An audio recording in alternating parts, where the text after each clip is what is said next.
तो ज्योति मौर्य जी को भी इस सच्चाई को स्वीकार करना चाहिए कि उनके माँ पिताजी की आर्थिक स्थिति इतनी अच्छी नहीं थी कि वे उसे प्रयागराज में भेजकर एसडीएम की जो तैयारी होती है उसके लिए जो लाखों खर्च होते हैं वे उसे खर्च कर पाएँ। तो पूरे खर्चे की जो जिम्मेदारी थी ये इनके पति की थी, जो कि एक सफाई कर्मचारी है, ग्रुप डी एम्प्लॉय है। और ग्रुप डी एम्प्लॉय की सैलरी क्या होती है ये हम लोग समझ सकते हैं।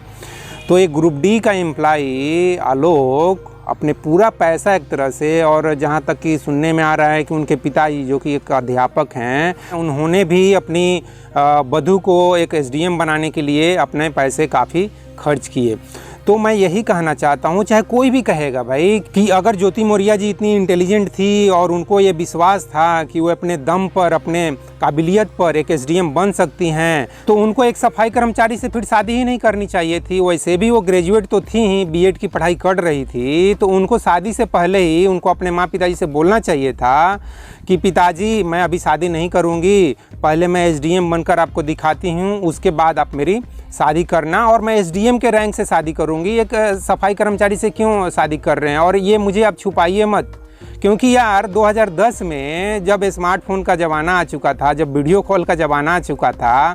तो ऐसा हो नहीं सकता है कि ज्योति मौर्य जी को शादी से पहले जानकारी ना हो कि उनके पति एक सफाई कर्मचारी हैं।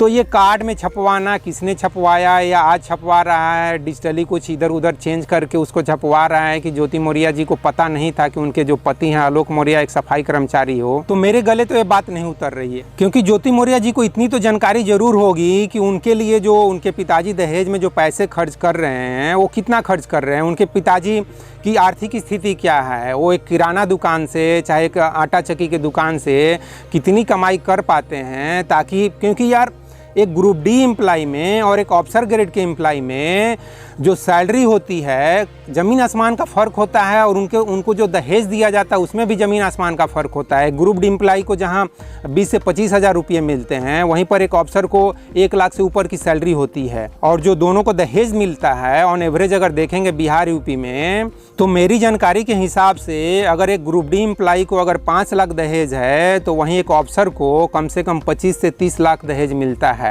तो क्या शादी से पहले ज्योति मौर्य जी को ये जानकारी नहीं थी कि उनके पिताजी उनकी शादी में कितने पैसे खर्च कर रहे हैं? निश्चित रूप से इस बात की जानकारी थी।